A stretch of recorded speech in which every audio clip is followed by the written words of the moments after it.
kita akan mempelajari materi bab 3, yaitu lihat sekitar pada kelas 4 SD kurikulum merdeka, yang diharapkan dapat menulis teks dengan struktur argumentasi, mengenal pemakaian awalan ber serta menggunakannya, dan dapat menyampaikan petunjuk arah.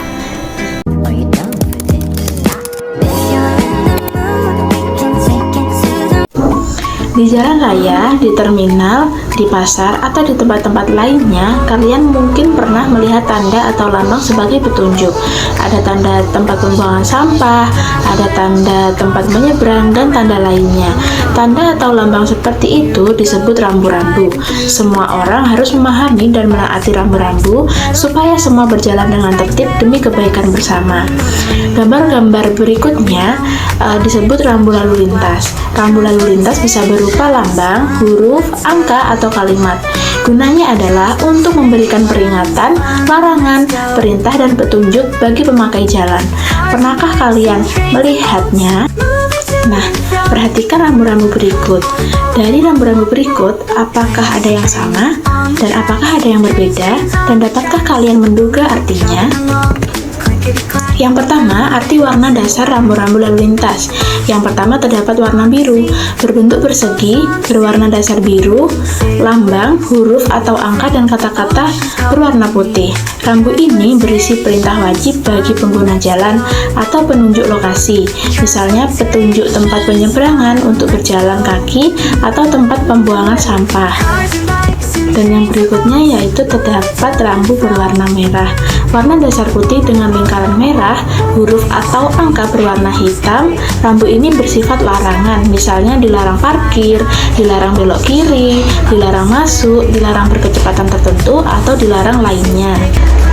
Selanjutnya yaitu terdapat rambu berwarna kuning, berbentuk ketupat, warna dasarnya kuning dengan lambang, tulisan, atau gambar berwarna hitam. Rambu ini bersifat peringatan, misalnya peringatan akan jalan yang licin, adanya tanjakan yang terjal, atau banyak anak-anak menyeberang, dan peringatan lainnya. Selanjutnya, rambu berwarna hijau. Nah, rambu ini biasanya berbentuk persegi panjang, berwarna dasar hijau, garis tepinya berwarna putih, huruf atau angkanya berwarna putih. Nah, rambu ini berisi informasi, misalnya informasi arah, jurusan, atau lokasi fasilitas umum. Selanjutnya, rambu berwarna putih. Nah, biasanya rambu ini berbentuk bulat dengan dasar berwarna putih. Nah, tulisannya ini bergariskan luar hitam.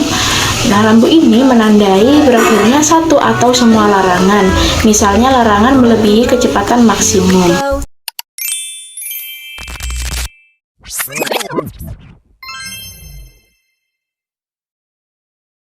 Oke, selanjutnya kita akan membahas mengenai paragraf argumentasi.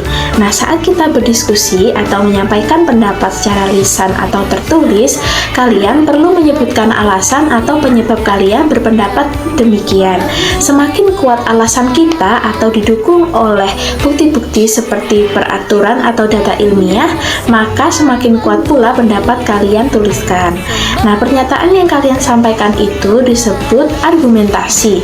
Nah, jika argumentasi disampaikan dalam bentuk tertulis atau dalam sebuah paragraf, paragraf yang kalian tulis disebut paragraf argumentasi. Berikut terdapat ciri-ciri paragraf argumentasi.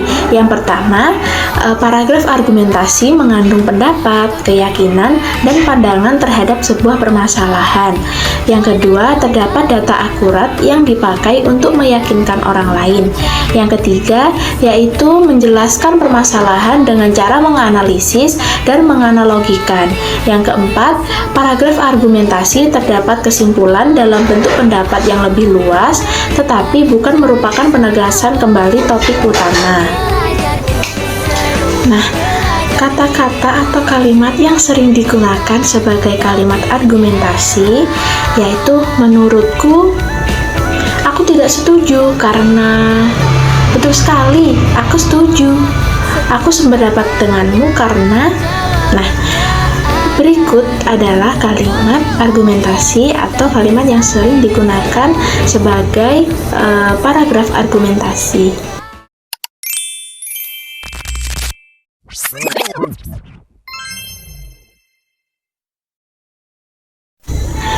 Nah, selanjutnya kita akan mempelajari mengenai awalan ber. Salah satu imbuhan di dalam bahasa Indonesia adalah awalan ber. Fungsinya sebagai pembentuk kata kerja atau kata sifat. Kata kerja yang dibentuk oleh awalan ber tidak membutuhkan objek. Karena itu kalimat yang dihasilkannya tidak bisa dijadikan sebagai kalimat pasif. Nah, penulisan kata yang memiliki imbuhan ber termasuk mudah, yaitu ber ditambah dengan kata dasar. Namun, kalian harus berhati-hati, ada pengecualian untuk kata dasar yang diawali huruf R atau yang suku kata pertamanya berakhiran er. Nah, untuk mengetahui lebih lanjut, kita lihat contoh berikut. Nah, di sini terdapat awalan ber yang berubah bentuk menjadi be jika huruf awal kata dasar adalah R. Nah, contohnya ber ditambah dengan kata rambut menjadi berambut, ber ditambah dengan kata ragam menjadi beragam, ber ditambah dengan kata rencana menjadi berencana. Selanjutnya terdapat awalan ber berubah bentuk menjadi be jika suku kata pertama kata dasar berakhiran er, yaitu ber ditambah kerja menjadi bekerja, ber ditambah cermin bercermin, ber ditambah serta menjadi beserta, ber ditambah pergi ditambah an menjadi bepergian. Nah, di sini terdapat pengecualian khusus, yaitu terdapat imbuhan ber ditambah ajar menjadi belajar, dan ber ditambah kata unjur menjadi belunjur. Nah, tadi terdapat pengecualian khusus. Nah, di sini terdapat bentuk kata berimbuhan ber selain pengecualian di atas, yaitu terdapat imbuhan ber ditambah main menjadi bermain, imbuhan ber ditambah kunjung menjadi berkunjung, dan imbuhan ber ditambah sekolah menjadi bersekolah.